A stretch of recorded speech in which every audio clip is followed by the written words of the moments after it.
Okay, बिस्मिल्लाहिर्रहमानिर्रहीम। Start कर रहे हैं आज से अपने एग्जाम हैक सेशन को, जिसमें हम क्वेश्चन सॉल्व करेंगे, जो टेस्ट करेंगे कंप्लीट F3 के सिलेबस को। ठीक है, मतलब इसमें जो FA1 FA2 का पुराना एरिया है वो भी टेस्ट होगा, F3 का नया एरिया है वो भी टेस्ट होगा। तो आपकी काफ़ी प्रैक्टिस हो जाएगी। कुछ क्वेश्चन आसान होंगे, कुछ मुश्किल होंगे, कुछ टेक्निकल होंगे। तो हम हर एक क्वेश्चन को काफ़ी डिटेल में डिस्कस करेंगे, चाहे वो हमसे डबल एंट्री क्यों नहीं मांग रहा। ठीक है, हम एक एक क्वेश्चन को काफ़ी डिटेल में डिस्कस करेंगे कि आपको समझ आ सके और आपकी पुराना कोर्स भी रिवाइज हो जाए। ये बात समझ में आती है? तो चलिए स्टार्ट करते हैं। सबसे पहला सवाल, using this information what is the trader profit for the year ended 30th June 20x5। आप लोगों को कुछ इंफॉर्मेशन गिवन है, अगर आप लोग देख ले, इंफॉर्मेशन गिवन है आप लोगों को। इस इंफॉर्मेशन को देखते हुए आपने ट्रेडर की प्रॉफिट फाइंड करनी है। क्या फाइंड करनी है?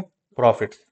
अब वो जब वो बात आती है प्रॉफिट की, ठीक है, तो प्रॉफिट हम दो तरीकों से फाइंड करते हैं। अब पार्टनरशिप तो हमारे F3 के कोर्स में है नहीं, वो तो FA2 में रह गया। ठीक है, अब बन गई सोल ट्रेडर कंपनी। ठीक है, soul trader and company. Company की प्रॉफिट हम प्रॉफिट और लॉस स्टेटमेंट से निकालते हैं। सोल ट्रेडर के opening capital plus capital introduce plus profit minus loss. अब यहाँ पर लिखा है ट्रेडर की प्रॉफिट, तो ट्रेडर का मतलब क्या है? It is a soul trader. ठीक है, तो सोल ट्रेडर की जब भी हम प्रॉफिट निकालेंगे तो फॉर्मूला क्या होगा भाई? फॉर्मूला होगा opening capital plus capital introduce plus profit. Loss को मैं हटा दूंगा क्योंकि एग्जामिनर प्रॉफिट मांग रहा है, minus drawing is equal to closing capital. लिख लिया फॉर्मूला। अब the information is available for a sole trader who keeps no accounting record. Incomplete record का सवाल है, who keeps no accounting record. Net business asset at 1st July 20x4। यहाँ पर बात हो रही है 30th जून x5। ये कह रहा है 1st जुलाई x4, मतलब ईयर स्टार्ट की बात हो रही है। तो ईयर स्टार्ट पे ओपनिंग कैपिटल कितना था? 186,000। तो आप लिख ले 186,000। ठीक है, फिर है net business asset. Net asset capital को ही कहते हैं। Eight 30th June 20x5 closing कितना है? 274,000। वो भी लिख ले। Okay, during the year ended 30th June 20x5, बीच साल में क्या क्या ट्रांजेक्शन हो गए हैं? Cash drawing by proprietor, owner ने कैश ड्राइंग्स की हैं 68,000, तो वो यहां पर आ जाएगा। फिर additional capital introduce by proprietor कितना है भाई? 50,000, ये हो गया capital introduce. Business cash use two by a car for, किसके लिए खरीदा है भाई? प्रोपराइटर वाइफ, तो ये भी ड्राइंग में आ जाएगा। ठीक है, which take no part in the business, जो बिजनेस में बिल्कुल पार्ट ही नहीं लेते, तो ये भी ड्राइंग में ही आ जाएगा। तो अगर मैं टोटल ड्राइंग्स को प्लस कर दूं, एक ड्राइंग है 68,000, दूसरी ड्राइंग है 20,000, तो टोटल ड्राइंग कितनी बन जाएगी?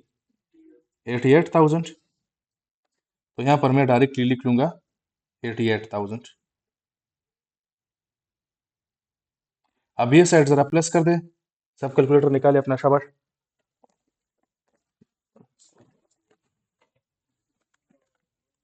मेरे पीछे डबल चेक किया कर ले, ठीक है। क्या ये साइड आ रहा है 148,000 सबके पास? 148,000 plus profit is equal to 274,000। तो प्रॉफिट फिगर हो जाएगी 274,000 माइनस 148,000, 126,000।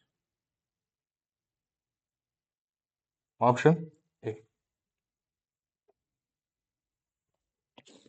क्लियर है सबको? आसान सवाल था। दूसरा, what should be the accounting entry to record this issue. Issue हुआ है, इसके लिए अकाउंटिंग एंट्री क्या होगी? तो शेयर इशू के लिए मैंने एंट्री क्या सिखाई है? जब हम शेयर इशू करते हैं मार्केट वैल्यू के ऊपर, और हम जब शेयर इशू करते हैं राइट इशू, ठीक है, तो दोनों की डबल एंट्री सेम ही सेम है। अगर पार वैल्यू में है तो सिर्फ शेयर कैपिटल आएगा, अबव पार वैल्यू है तो शेयर प्रीमियम आएगा। अगर बोनस इशू है तो इसकी एंट्री फिर चेंज है। तो सबसे पहले हम देख लेंगे कि हाँ कौन सी शेयर हमने इशू की है।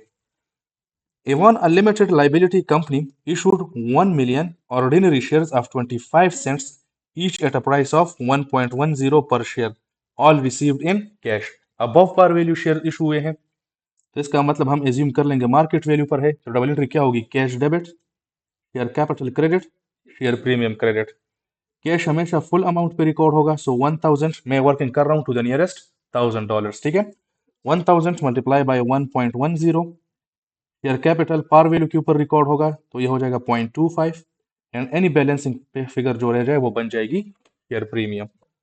सो इट इज 1000 मल्टीप्लाई 1.10, इससे बैलेंस आ रहा है 1100। 1000 मल्टीप्लाई बाय 0.25, इससे आ रहा है 250, और बाकी जो बैलेंसिंग फिगर रह जाए वो बन जाएगी आपकी शेयर प्रीमियम। तो ऑप्शन कौन सा ठीक है, cash debit, share capital credit, share premium. Cash debit 1100, share capital credit और शेयर प्रीमियम का ऑप्शन ठीक नहीं है। डी क्यों नहीं, यहाँ पर रिटेन अर्निंग यूज हो रहा है।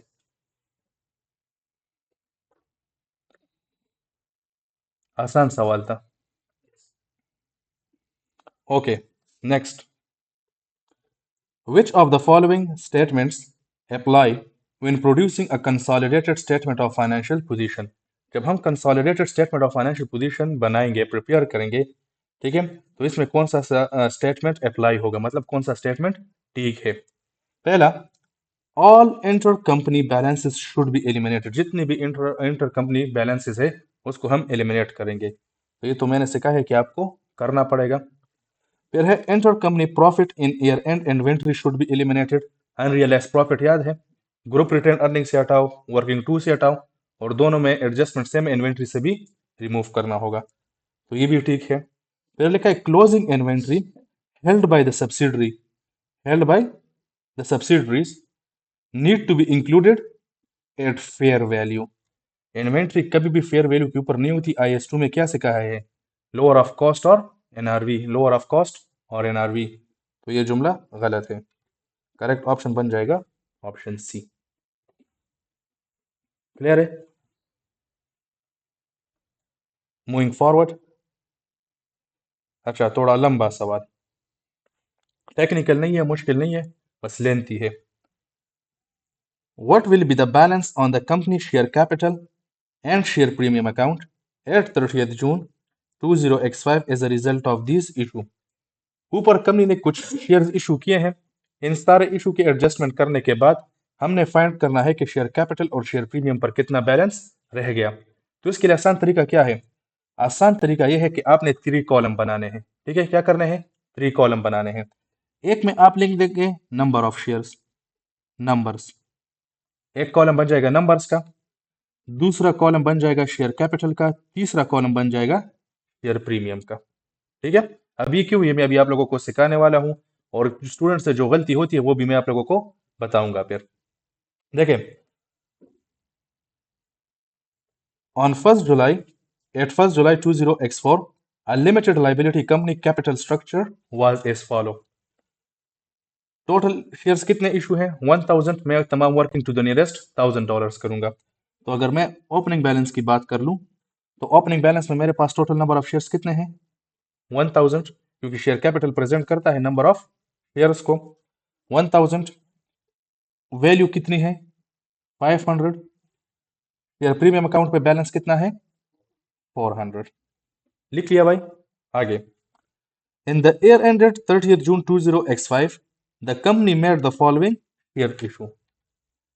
1st January x5 को a bonus issue of 1 for every 4, factor क्या है, 1/4, in issue at that date using the share premium account. कौन से अकाउंट को यूज कर रहा है, शेयर प्रीमियम अकाउंट को। तो अभी यहां पर अगर आप डेट लिखना चाहते हो तब भी ठीक, लेकिन अगर आप बोनस इशू लिख दो तब भी ठीक। फैक्टर क्या यूज हो रहा है भाई, 1000 मल्टीप्लाई 1/4, तो कितने नंबर ऑफ शेयर्स हो जाएंगे, 1/4, तो ये आ रहा है 250। आपको मैंने सिखाया है कि बोनस इशू हमेशा पार वैल्यू के ऊपर होती है, बोनस इशू हमेशा पार वैल्यू के ऊपर रिकॉर्ड करते हैं हम। अब इसकी डबल एंट्री क्या है, share capital credit, share premium debit, share capital बढ़ेगा, शेयर प्रीमियम कम हो जाएगा। सो 250 मल्टीप्लाई 0.5 सेंट कर लो, $5.5, 125 से शेयर कैपिटल बढ़ जाएगा, 125 से शेयर प्रीमियम कम हो जाएगा। समझ आ गई? अब जैसे ही आप एक इशू ऑफ शेयर को रिकॉर्ड कर दो, अकाउंट को क्लोज कर लो। अब इसका रीजन क्या है वो अभी मैं राइट इशू पे बताने वाला हूं। क्लोज कर लो तो टोटल नंबर ऑफ शेयर्स कितने हो जाएंगे? 1250। शेयर कैपिटल कितनी हो जाएगी? 625। शेयर प्रीमियम कितनी हो जाएगी? 275। क्लियर है आपको? नेक्स्ट देख ले। On 1st April 20x5 a right issue of 1 for every 10, 1 share for every 10 in issue at that date at 1.50 per share। अब क्या हुई है? Right issue. अब क्या हुई है? Right issue. देख ले मैं यहां पर लिख रहा हूं राइट इशू। अब स्टूडेंट मिस्टेक क्या करते हैं, अब वो अगर ये स्ट्रक्चर नहीं बनाएंगे ना तो वो राइट इशू जब ये फैक्टर लेंगे 1/10 वो ले लेते हैं इसको ओपनिंग शेयर्स के ऊपर। ठीक है, वो कहते हैं कि स्टार्ट में तो नंबर ऑफ शेयर्स थे 1 मिलियन, चलिए इसके ऊपर डायरेक्ट फैक्टर अप्लाई कर दो, राइट इशू आ जाएगा, जो कि गलत है। स्टार्ट में मैं मानता हूं कि 1000 थे, ठीक है, शेयर्स थे 1000, लेकिन बीच में बोनस इशू भी हो गई है, तो जब बोनस इशू हो गई तो अभी टोटल नंबर ऑफ शेयर्स कितने हैं? 1250। अब 1000 टोटल नंबर ऑफ शेयर्स नहीं है, तो स्टूडेंट से यही गलती हो जाती है। तो जब मल्टीपल शेयर्स इशू हुए हो तो आप एक इशू को नंबर वाइज एडजस्ट करते जाए और बैलेंस को क्लोज करते जाए। बोनस इशू हो गई, क्लोज कर दो। अब राइट इशू हुई, इसको क्लोज कर दो। अगर इसके नीचे और राइट इशू बोनस इशू है तो हर इशू के बाद इसको क्लोज कर लिया करो कि आपके पास टोटल नंबर ऑफ शेयर्स आया करे। फिर राइट इशू आप गलत कैलकुलेट करोगे, आंसर गलत आएगा। अब देख रहे जरा, 1250 मल्टीप्लाई 1 डिवाइड बाई 10, 125 कितने अमाउंट पर इशू है? 1.50। तो 0.5 पर शेयर कैपिटल रिकॉर्ड होगा। कितना आ रहा है? 125 मल्टीप्लाई बाय 0.5, 62.5। ठीक है, और बाकी 1 पर क्या हम रिकॉर्ड कर देंगे? शेयर प्रीमियम को। समझ? आप क्लोज कर दें।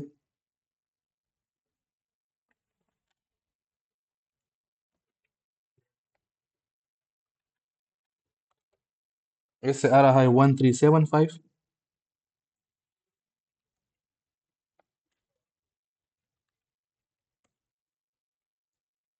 इससे आ रहा है 687.5,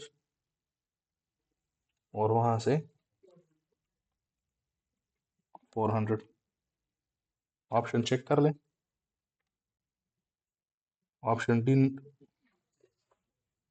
समझ आ गई इस तरह सवाल को टैकल करने की? इस तरह आप लोग करेंगे, ठीक है।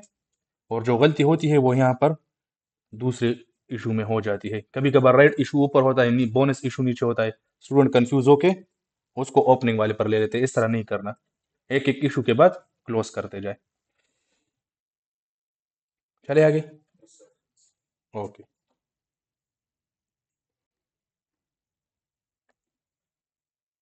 विच of the following journal entries are correct according to the narratives? नीचे एक हमें गिवन है डबल एंट्री, ठीक है, एक गिवन है नैरेटिव्स। हमने नैरेटिव्स को देखना होगा कि ये डबल एंट्री ठीक है या डबल एंट्री गलत है। तो correction of error in posting 24,000 cash received for rent. Cash received हुआ है रेंट से, तो मतलब ये मेरे लिए रेंटल इनकम है। तो अगर मैं इसकी एंट्री करूंगा तो एंट्री क्या होनी चाहिए? Cash debit and rental income credit. Cash debit and rental income credit, क्योंकि इनकम मेरी क्या है? क्रेडिट है। एग्जामिनर ने यहाँ पर रेंट रिसीव्ड अकाउंट यूज किया है, आप वो यूज कर दे। इनकम के बजाय आप क्या कर दे? रेंट रिसीव्ड अकाउंट क्रिएट कर ले। ठीक है, दोनों का मतलब एक ही है। कितना क्या होना चाहिए था भाई? 24,000। 24,000, ठीक है। गलती क्या हो गई? To the rent received account as 42,000। हमने रेंट रिसीव्ड अकाउंट कितने अमाउंट से रिकॉर्ड कर दिया? 42,000। क्या कैश के बारे में कोई जिक्र है? क्या कैश के बारे में कोई जिक्र है? नहीं है ना, तो इसका मतलब ये हुआ कि कैश ठीक रिकॉर्ड हुआ। Cash debit 24,000। सस्पेंस अकाउंट कहां पर ओपन होगा? जो साइड कम हो, डेबिट साइड कम है तो ओपन हो जाएगा 18,000 से। ठीक है, अब जब हम इस गलती को ठीक करेंगे तो क्या करेंगे? सबसे पहले सस्पेंस अकाउंट को खत्म करो। सस्पेंस अकाउंट क्रेडिट हो जाएगा 18,000 से। बाकी जो आपने रेंटल इनकम ज्यादा रिकॉर्ड की है तो कम होके क्या बन जाएगी, डेबिट। तो यहाँ पर हम रेंट रिसीव्ड अकाउंट या रेंटल इनकम को डेबिट कर देंगे 18,000 से। तो असल में एंट्री ये होनी चाहिए थी, इन्होंने क्या की है, सस्पेंस अकाउंट इन्होंने डेबिट किया है, रेंट रिसीव्ड अकाउंट इन्होंने क्रेडिट किया है। तो गलत है ना, इसने उल्टा किया हुआ है, तो ये ऑप्शन गलत हो गया। कोई शक? चले, अच्छा फिर correction of error, cash receive from A wrongly enter to B account. Cash receive किससे हुआ है, ए से, मैंने बी के अकाउंट में एंटर कर दिया। तो जब कैश रिसीव हुआ है तो हम एंट्री करेंगे कैश डेबिट 22,000, ठीक है। और यहाँ पर मैं कर दूंगा रिसीवेबल ऑफ ए 22,000। अब मैंने कौन से अकाउंट में एंटर कर दिया, बी अकाउंट में। तो कैश के बारे में कोई जिक्र नहीं है, तो कैश इसका मतलब ठीक हुआ है। और यहाँ पर रिसीवेबल ऑफ बी क्रेडिट हो जाएगा 22। अब गलती जब टिक करूंगा तो क्या कर लूंगा, रिसीवेबल ऑफ बी को वापस डेबिट कर दो, और जो आपने रिसीवेबल कम नहीं किया ए का उसको दोबारा रिकॉर्ड कर दो। अगर जो शॉर्टकट तरीका मैं हमेशा F1 से बता रहा हूँ कि रॉन्ग और रेक्टिफिकेशन को आपस में मिलाओ तो इससे करेक्ट एंट्री ही बनेगी, ठीक है। तो सही है receivable B debit, receivable A credit, सही लिखा है इन्होंने, receivable B debit and receivable A credit. तो ये ऑप्शन ठीक है। इसके बाद 143 bonus issue on share capital of 1250 cent share. Share capital कितनी है, 1200, ठीक है। इन टर्म ऑफ 1000 अगर मैं बात करूं, इसमें बोनस इशू है 1/3, तो 1200 मल्टीप्लाई 1/3 कितना आ जाएगा, 400। 1/3 400 हो जाएगा ना। और बोनस इशू हमेशा पार वैल्यू के ऊपर रिकॉर्ड होती है, पार वैल्यू कितना है 0.5, तो नंबर कितने हो जाएंगे 200। अगर मैं इसको इधर ही गलत कर दूं तो, एंट्री करने के बजाय ही अगर मैं इसको गलत कर दूं तो गलत हो सकती है। भाई हम बोनस इशू करोगे, मॉनेटरी वैल्यू आपने कितनी रिकॉर्ड करनी है, इन्होंने डबल एंट्री में कितनी की है, इधर ही गलत कर दूंगा ना, टाइम सेव। समझ आती है इस बात की। अच्छा फिर 550 cents share issued at 1.50 per share in exchange for share in X। हाँ जी, किसका सवाल है, सबसे पहले मुझे ये बताए, सब्सिडरी का। शेयर फॉर शेयर एक्सचेंज याद है आपको, शेयर कंसिडरेशन याद है आपको, शेयर कंसिडरेशन, शेयर कंसिडरेशन भूल गए हो, पास था। हाँ ठीक है। कितने शेयर्स हमने इशू किए, नंबर ऑफ शेयर्स एक्वायर्ड के बारे में वो भी नहीं है कि हमने, उल्टा उसने बताया है कि इतने शेयर्स कंपनी ने इशू किए हैं। तो कंपनी ने शेयर्स कितने इशू किए हैं 500,000, ठीक है। अब जो डबल एंट्री है वो मैंने आपको ये सिखाई कि जब शेयर इशू होगी तो cash debit, share capital credit, share premium credit, ये एंट्री है ना। अब जब आप सब्सिडरी को एक्वायर करने जाओगे तो कैश के बजाय क्या लिख दो, इन्वेस्टमेंट। बाकी वही डबल एंट्री, वही कॉन्सेप्ट होगा। तो इन्वेस्टमेंट हमेशा फुल अमाउंट पे रिकॉर्ड होगा, 500 multiply by point 1.5, sorry 1.5, share capital par value के ऊपर, और बाकी बैलेंसिंग फिगर पर शेयर प्रीमियम हो जाएगा। तो कर ले जरा, 500 multiply by 1.750 investment debit, 250 share capital credit, बाकी 500 शेयर प्रीमियम, सही है। तो ये ठीक हो गया। तो 1 and 4, no 2 and 4, option D. देखिए ले इसको 1-2 मिनट।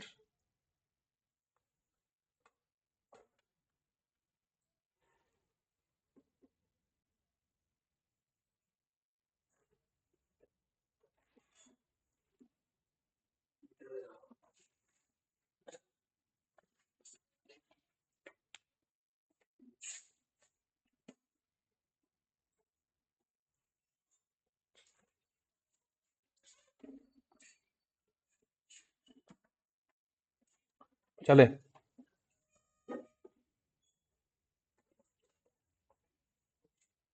उधर बैठ जाओ आप।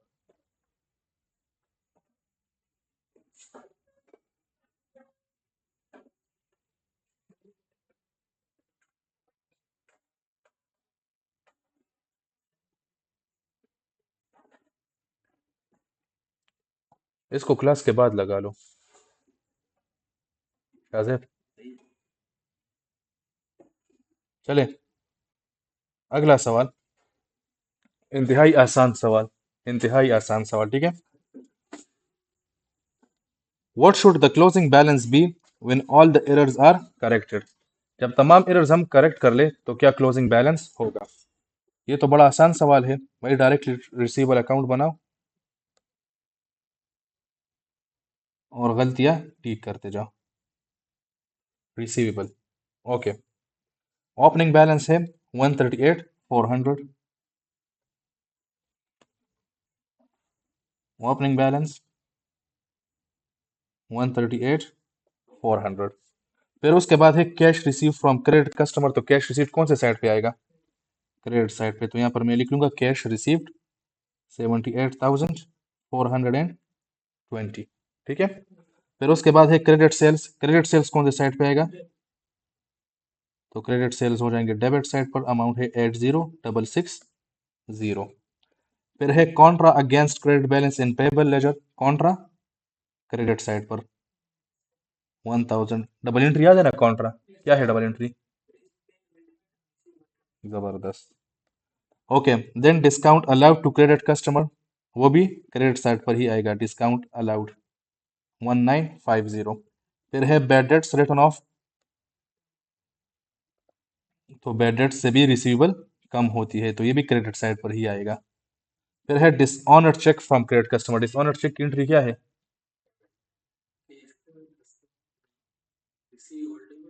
हाँ, receivable debit and cash credit. तो यहाँ पर हम लिख लेंगे डिसऑनर्ड चेक, अमाउंट है उसकी 850। फिर उसके बाद क्लोजिंग बैलेंस तो हमने फाइंड करना है, अभी कर दे फाइंड।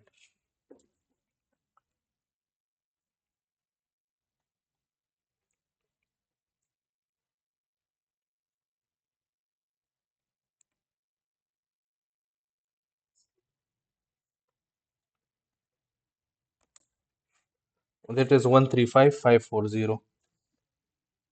सही आ रहा है? 135,540, ऑप्शन बी।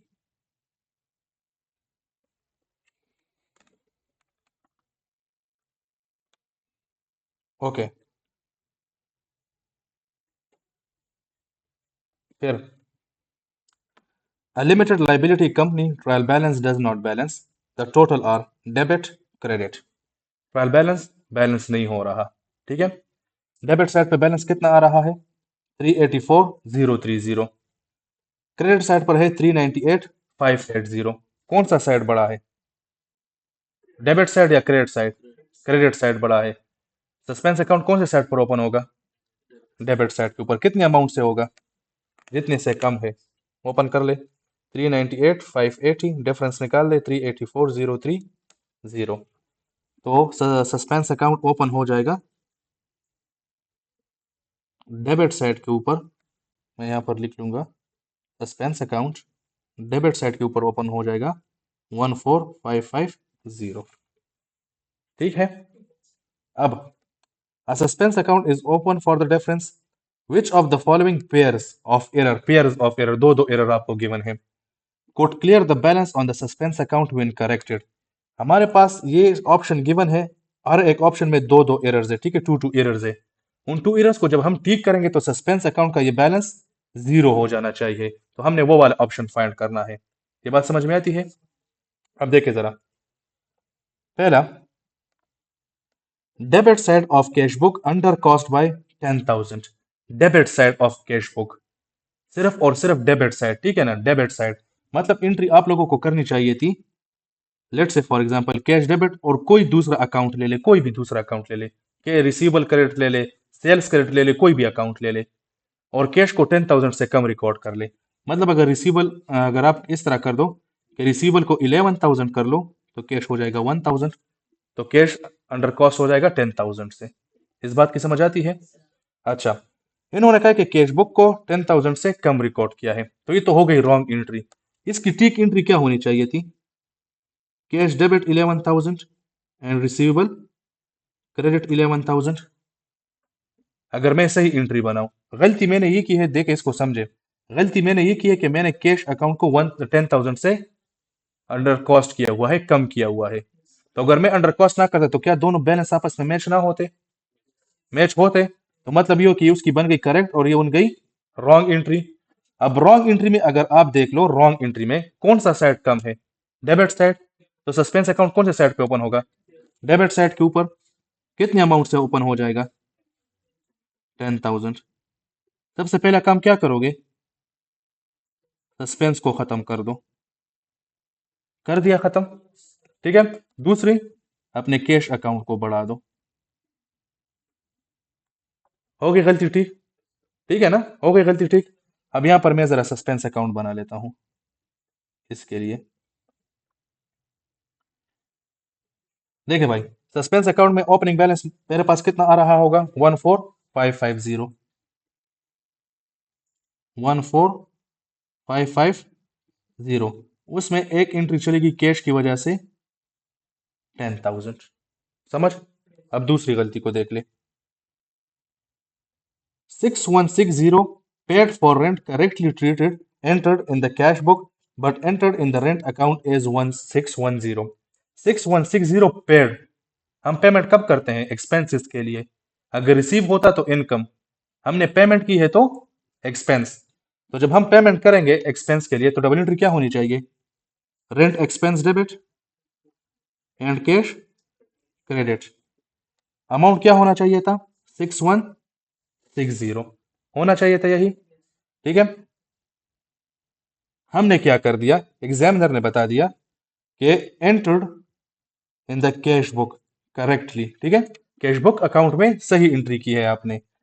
मतलब ये हुआ कि कैश आपने सही क्रेडिट किया हुआ है 6160 से। ठीक। लेकिन जब आप रेंट एक्सपेंस डेबिट कर रहे थे तो कितने अमाउंट से कर दिया? 1610। क्या डेबिट और क्रेडिट मैच हो रहे हैं? सस्पेंस अकाउंट ओपन होगा, कौन से साइड पे होगा? डेबिट पे सस्पेंस को ओपन कर दो। डिफरेंस कितना आ रहा है? 4,550। अब दोबारा इस सस्पेंस को खत्म करोगे, 4,550 और एक्सपेंसेस को बढ़ा दो 4,550। इस तरह है। तो दूसरी एंट्री सस्पेंस अकाउंट में क्रेडिट साइड पे चली जाएगी रेंट एक्सपेंस की वजह से। That is 4,550। देखो क्लोजिंग बैलेंस जीरो आ रहा है।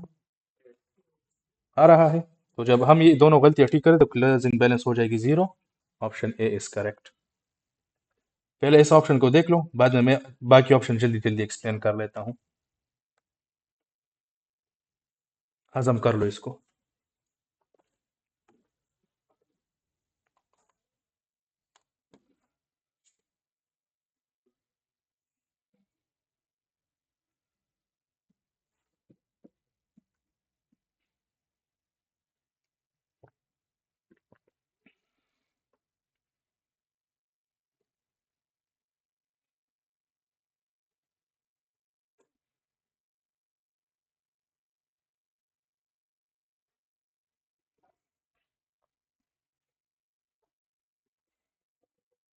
ओके, चले जरा बाकी ऑप्शंस को देख लेते हैं अभी। अब देखें जरा, आपको खुद ब खुद समझ आने लग जाएगी। ठीक है। Debit side of the cash book over cost by 10,000। इन्होंने कहा है कि कैश बुक हमने 10,000 से ओवर कॉस्ट किया है। फर्स्ट ऑप्शन में हमने एक्सप्लेन कर दिया अंडर कॉस्ट को, यहाँ पर एग्जामिनर बता रहा है ओवर कॉस्ट। कॉन्फ्लिक्टिंग सेंटेंस हो गए। तो जब ओवर कॉस्ट होगा तो क्या मैच हुआ होगा? नहीं ना। तो ये ऑप्शन यहाँ सही गलत साबित हो जाएगा। ठीक है। और अगर आप आगे भी देख लो तो ये लिखा है 1610 paid for rent correctly entered in the cash book but enter in the bank account is 6160। समझ आ रही है? तो ऊपर वाले ऑप्शन, ऑप्शन ए और बी को बिल्कुल अपोजिट रीड किया हुआ है। ऊपर एक बात कर रहा है, दूसरे बिल्कुल उसकी अपोजिट बात कर रहा है। तो ऑप्शन बी इसलिए गलत है। ये मैं सिर्फ जल्दी एक्सप्लेन करूँ, अगर आप चाहते तो एंट्री बना भी लेंगे। आ रही है समझ? फिर debit side of the cash book under cost by 10,000। यहां तक बात ठीक चल रही है, यहां पर और यहां तक बात ठीक चल रही है। दोनों में लिखा है डेबिट साइड जो कैश बुक है वो अंडर कॉस्ट की हुई है। दोनों के जुमले यहां तक ठीक है। आगे पढ़ ले। 1610 पेड फॉर रेंट, यहां पर रेंट के लिए कितनी पेमेंट की है? 6160। यहां पर वो क्या कह रहा है? 1610। गलत कह रहा है, ठीक है। फिर देख ले debit side of the cash book, फिर यहां पर ओवर कॉस्टिंग आया है तो ओवर कॉस्टिंग तक का तो बिल्कुल मैच नहीं होता, तो इसलिए ऑप्शन ए ठीक है। Okay, next one. Which of the following items could appear in a company statement of cash flow? इनमें से कौन सी आइटम कंपनी के स्टेटमेंट ऑफ कैश फ्लो में अपियर होगी? तो surplus on revaluation of non current asset, जब हम non current asset को रिवैल्यू करते हैं उस पे जो रिवैल्यूएशन सरप्लस आता है, क्या उससे कैश आता है? क्या उससे कैश जाता है? तो ना कैश आ रहा है ना कैश जा रहा है, तो यह स्टेटमेंट ऑफ कैश फ्लो में जाएगा, तो ये गलत है। Repayment of long term borrowings, cash involve होता है। बोनस इशू, कैश आता है या कैश जाता है? कुछ भी नहीं होता, नहीं होगा। फिर है इंटरेस्ट रिसीव, तो ये भी आएगा, तो 2 and 4 option D.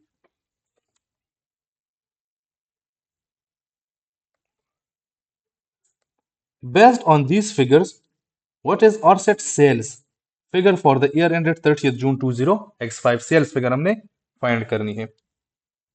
The following information is available for Orset, a sole trader who does not keep full accounting records. Full accounting record नहीं रखता, तो हमने फाइंड करनी है सेल्स इनकम्प्लीट रिकॉर्ड का सवाल है। Inventory on 1st July 20x4 and 30th June x5। Opening inventory है 138,600, क्लोजिंग इन्वेंट्री है 149,100। परचेजेस उन्होंने की है 716,100। तो क्या इधर से हम कॉस्ट ऑफ सेल फाइंड कर सकते हैं? Opening plus purchases minus closing. Opening कितना है? 138,600। परचेजेस कितनी है? 716,100। और आपके पास क्लोजिंग है 149,100। तो कॉस्ट ऑफ सेल निकालो जरा। 138,600 प्लस 716,100 माइनस 149,100, 705,600। सही है, 705,600 ये हो गई कॉस्ट ऑफ सेल। आगे देखें। Orset make a standard gross profit of 30% on sale. क्या है? Gross profit. तो ग्रास प्रॉफिट मार्जिन जब लगता है तो उसमें सेल्स 100% होती है, प्रॉफिट 30%, तो कॉस्ट ऑफ सेल कितनी हो जाएगी? 70%। तो आपको जो भी फिगर गिवन है उसके परसेंटेज पे डिवाइड कर दें और जो आप निकालना चाहते हैं उसके परसेंटेज से मल्टीप्लाई कर दें। मार्जिन है ना, मार्कअप तो नहीं है, तो मार्जिन में सेल्स 100% ही होती है। तो आंसर आ जाएगा 1,008,000 ऑप्शन डी।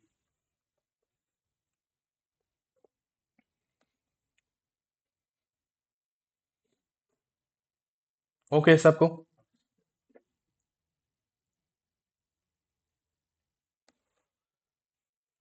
अच्छा अब ये देख ले। What figure should appear for insurance in the company financial statement for the year ended 30th June 20x5? Expense हमसे पूछी गई है और financial position. At 1st July 20x4, a company had prepaid insurance of 8,200। Prepaid insurance हमारे पास क्या है? Expense है, sorry asset है कि लाइबिलिटी? एसेट है, तो ओपनिंग बैलेंस कौन से साइड पे आएगा? एसेट वाले साइड पर। लिख लिया? Sorry 8,200। On 1st January X5, the company paid 38,000 for insurance for the year to 30th September 20x5। Cash payment कितनी हो गई है? 38,000। ठीक है। साल कब खत्म हो रहा है? 30th सितंबर। पूरे साल के लिए है, ठीक है ना, पूरे साल के लिए इन्होंने पेमेंट की है 38,000। ईयर एंड क्या है? जून x5। और मैंने हमेशा आप लोगों को सिखाया कि हमेशा याद रखना कि प्रीपेमेंट का क्लोजिंग बैलेंस हमेशा साल के बाहर आएगा। अगर आपका साल खत्म हो रहा है 30 जून x5 को, तो इससे एडवांस में जितनी भी आपने जितनी मंथ्स के लिए आपने पेमेंट की वो आपकी बन जाएगी प्रीपेमेंट। ये सिखाया है मैंने। अब देखिए जरा, 38,000 पूरे साल की पेमेंट है, तो डिवाइड बाय 12, जून के बाद कितने महीने हैं up to September? July, August and September, 3 month से मल्टीप्लाई थ्री कर दो, sorry, not 12। 38,000 divided by 12 multiply by 3, 9,500। ये रही आपके पास क्लोजिंग बैलेंस, और उसमें जो डिफरेंस हो जाएगा वो चला जाएगा प्रॉफिट और लॉस में एज एन एक्सपेंस।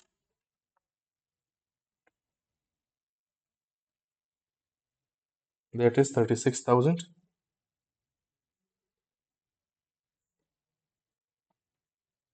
यही है।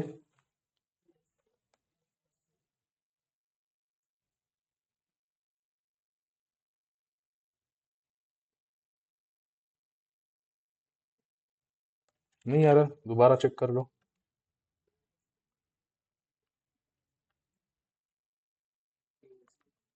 सही हो गया, ये ले ली।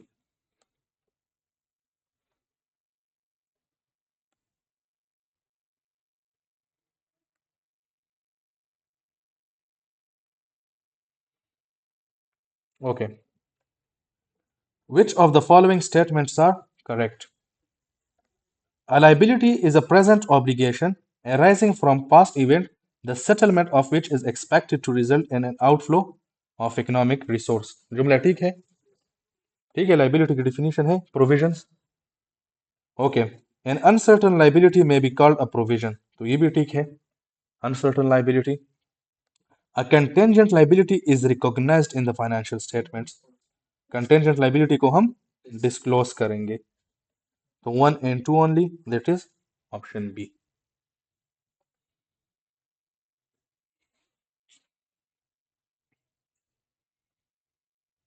ओके,